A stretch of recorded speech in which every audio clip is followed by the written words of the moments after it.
Bora mergulhar fundo no relatório de dezembro de 2025 de um dos fundos imobiliários mais gigantes do mercado, o HGLG11.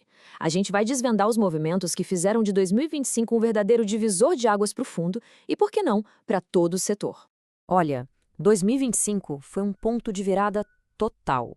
Mesmo com a economia cheia de desafios, um fundo não só se deu bem, como se reinventou para assumir a liderança.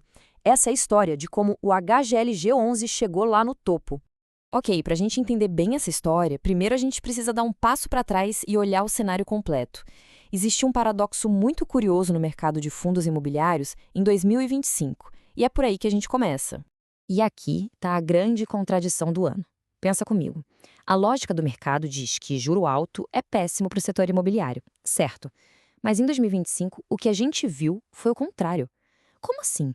Só para ter uma noção do tamanho do desafio, a Selic fechou o ano em 15%.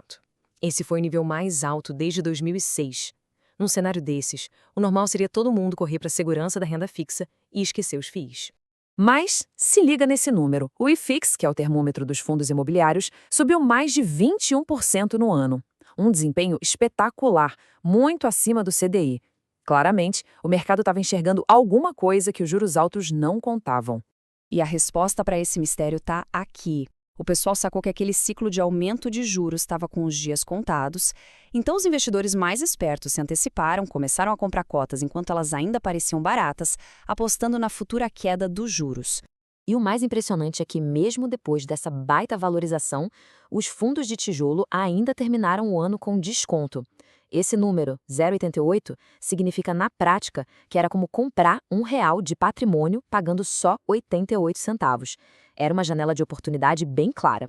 Beleza, agora que a gente já entendeu o cenário, vamos focar no nosso personagem principal. Porque mesmo antes da sua grande jogada, o HGLG11 já era um colosso. E os números não mentem. Olha só. A escala do fundo era absurda, mais de 2 milhões de metros quadrados de área. Para ter uma ideia do que é isso, imagina centenas e centenas de campos de futebol, só que em galpões logísticos de primeira linha. E quem é que ocupava todo esse espaço? 178 inquilinos diferentes. Essa diversificação é fundamental, né? Dilui o risco e dá uma segurança muito maior na receita de aluguel do fundo.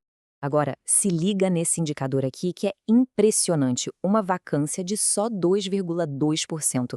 Para um portfólio desse tamanho, ter quase tudo ocupado é a prova final da qualidade dos imóveis e da alta demanda. Era uma maquininha de gerar renda. E é aqui que o roteiro dá uma virada espetacular. A gestão do HGLG11 não se contentou em ser só mais um gigante. Eles fizeram uma jogada de mestre que mudou as regras do jogo e levou o fundo para outro nível. A pergunta na mesa da gestão devia ser mais ou menos essa. Ok, a gente já é grande, mas como a gente vira o maior de todos? A resposta não foi construir mais galpões, mas sim consolidar o que já existia. A estratégia foi ousadíssima. O fundo saiu absorvendo outros fundos relevantes, como o LVBI, o FI Guarulhos e o Aracaju, e ainda comprou todos os imóveis do pátio. Foi um movimento que juntou vários portfólios de peso debaixo de uma única bandeira. E olha só que a própria gestão escreveu no relatório, preto no branco. A intenção era essa mesma, sem rodeios, colocar o HGLG11 no topo do pódio. Não foi sorte nem acaso, foi um plano muito bem executado para criar um líder indiscutível. E o resultado dessa consolidação toda? Nasceu um novo colosso de 10 bilhões de reais em patrimônio, com 54 imóveis. Isso, na prática, quer dizer mais poder de barganha, mais liquidez na bolsa e uma relevância gigantesca no setor. Certo, mas essa movimentação toda, essa grandeza, se traduz em resultado no bolso do cotista? É isso que a gente precisa ver. Vamos olhar os números de dezembro para entender como o desempenho financeiro se comportou. Analisando os números de dezembro, a gente vê o seguinte: por cada cota entrou uma receita de R$ 1,61. Depois de pagar as contas, o resultado foi de R$ 1,38. Só que o fundo distribuiu R$ 1,10. Ué, e essa diferença? Para onde foi? Essa grana não sumiu, muito pelo contrário. Ela virou reserva, foi para o caixinha do fundo. Com isso, o fundo acumulou 44 centavos por cota. É aquele colchão de segurança, sabe? Uma gordurinha que dá tranquilidade e sustentabilidade para as distribuições lá na frente. Para fechar nossa análise, vamos olhar para frente. O que a gente pode esperar do HGLG11 agora que ele é o rei do pedaço? Quais são as projeções da gestão para os investidores em 2026? Bom, para a primeira metade de 2026, a palavra de ordem é estabilidade. A gestão está sinalizando que vai manter a distribuição em R$ 1,10 por cota. É uma atitude prudente, tipo arrumar a casa depois da fusão gigante, sabe? Consolidar a nova estrutura antes de pisar no acelerador.